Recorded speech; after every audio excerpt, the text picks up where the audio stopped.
Bonjour à tous, j'aimerais partager une pensée que Dieu a mise sur mon cœur ce matin et on va lire un texte dans Exode 14, versets 13 à 14.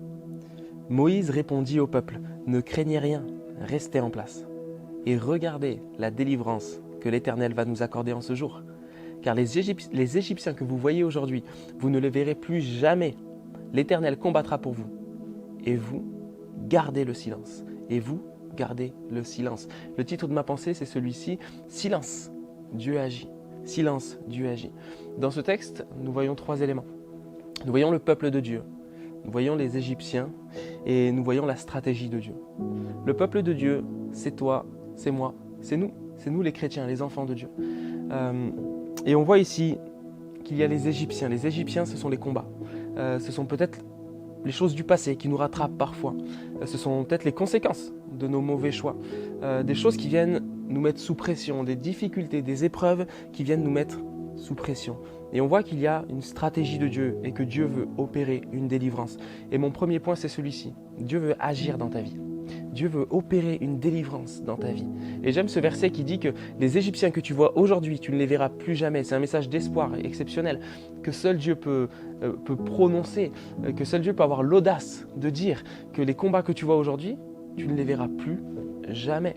Dieu n'a pas dit tu ne les verras plus pendant un certain temps. Il a dit tu ne les verras plus jamais. Ça veut dire que Dieu est capable, dans la situation dans laquelle tu es maintenant, d'agir et d'opérer une délivrance tellement complète, tellement totale, que tu n'y reviendras plus jamais. Dieu veut agir dans ta vie. Et ça, c'est mon premier point. Dieu veut agir dans ta vie. Et je veux peut-être réveiller de l'espoir dans ton cœur, à toi qui dis, mais j'en ai marre, rien ne bouge, rien ne change. Je veux te dire que Dieu est capable d'agir, mais d'une façon tellement grandiose que ça va dépasser tout ce que tu peux imaginer ou penser. C'est ce que la parole nous dit. Dieu veut agir dans ta vie. Mais il y a une stratégie. Parce que quand Dieu opère une délivrance, il y a toujours une stratégie. Nous, on a notre intelligence humaine, on analyse les choses, on essaye de faire les choses selon ce qu'on pense. Mais moi, avec l'expérience, je me rends compte que ma stratégie, elle est rarement bonne, mais que la stratégie de Dieu, elle est toujours parfaite. Les stratégies de Dieu peuvent nous surprendre parfois. Quand on pense à Jéricho, quand Dieu va demander au peuple de tourner en rond autour de Jéricho, Josué va dire de garder le silence. C'est autant surprenant. On se dit, mais c'est bizarre, c'est farfelu la manière dont tu veux agir, le Seigneur. Mais le Seigneur sait ce qui est bon, le Seigneur sait comment faire les choses. Et ici, il nous est dit que Dieu veut opérer une délivrance. Et il dit une chose, il dit regardez ce que Dieu va faire et gardez le silence. Et je voudrais appuyer sur ce principe du silence. Le silence, moi, ça me fait penser à l'obéissance. Parce que quand Dieu te donne une parole, quand Dieu te donne une direction, quand Dieu te donne un ordre, quand Dieu te demande de faire quelque chose, que tu le fasses et que tu restes dans le silence, c'est l'obéissance. Ça veut dire que tu ne vas pas essayer de batailler, tu ne vas pas essayer de marchander, tu ne vas pas essayer de négocier avec Dieu, mais simplement tu te tais et tu obéis. Tu te tais et tu fais confiance. Tu te tais et tu t'engages dans ce que Dieu te demande de faire. Et je veux te dire qu'en ce moment, peut-être que tu traverses une difficulté, tu traverses peut-être des difficultés au travail avec ton patron ou un collègue de travail qui est un membre de ta famille, et peut-être que le Seigneur te dit « laisse-moi faire » et juste garde le silence.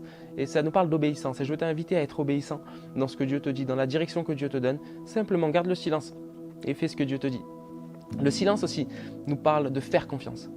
Quand tu fais confiance, tu n'essayes pas de crier à l'aide plus fort. Tu n'essayes pas de prononcer une parole plus forte, d'essayer de dire mais c'est comme ça qu'il faudrait faire, mais tu es sûr de ça. C'est simplement tu fais confiance. Et c'est pareil, ça nous parle de faire confiance. Peut-être que Dieu dans ton domaine, dans la tempête que tu traverses, il te dit je vais opérer une délivrance, t'inquiète pas. T'inquiète pas, je vais agir. Je suis le Dieu qui agit et je veux agir encore aujourd'hui dans ta vie. Mais simplement, regarde et garde le silence. Regarde et garde le silence. Peut-être que tu vis une pression financière, sentimentale, dans ton célibat, dans ta famille, quelle qu'elle soit, professionnellement, tu vis peut-être une pression. Et le Seigneur te dit, ne t'inquiète pas, ne t'inquiète pas, arrête de t'affoler, arrête de courir partout, regarde ce que je vais faire. Mais toi, garde le silence. J'aime ce verset qui dit, c'est dans le calme et la confiance que sera notre force. C'est dans le calme et la confiance que sera notre force. Humainement, la force, ça ne nous parle pas de calme, ça nous parle d'y aller, ça nous parle d'être violent, ça nous parle d'y aller franchement. Mais là, dans ce texte, il nous est dit c'est dans le calme et la confiance que sera notre force. Je veux te dire qu'il y a une force quand tu restes dans le calme et la confiance quand Dieu veut faire quelque chose dans ta vie. Finalement, ce n'est pas notre force, mais c'est la force qui vient de Dieu, la force la plus puissante que tu puisses connaître dans le calme et la confiance. Et c'est juste ça que je veux te laisser par cette pensée. Qu'importe la pression que tu vis, qu'importe la difficulté, qu'importe l'ennemi qui t'oppresse.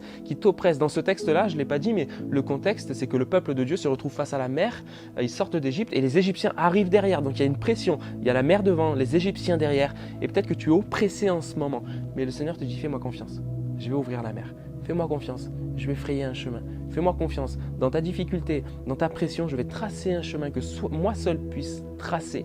Et je vais te faire passer à pied sec. Tu n'as pas à t'inquiéter. Alors mon ami, mon frère, ma sœur, reste dans le calme. Reste dans la confiance. Silence, car Dieu veut agir dans ta vie.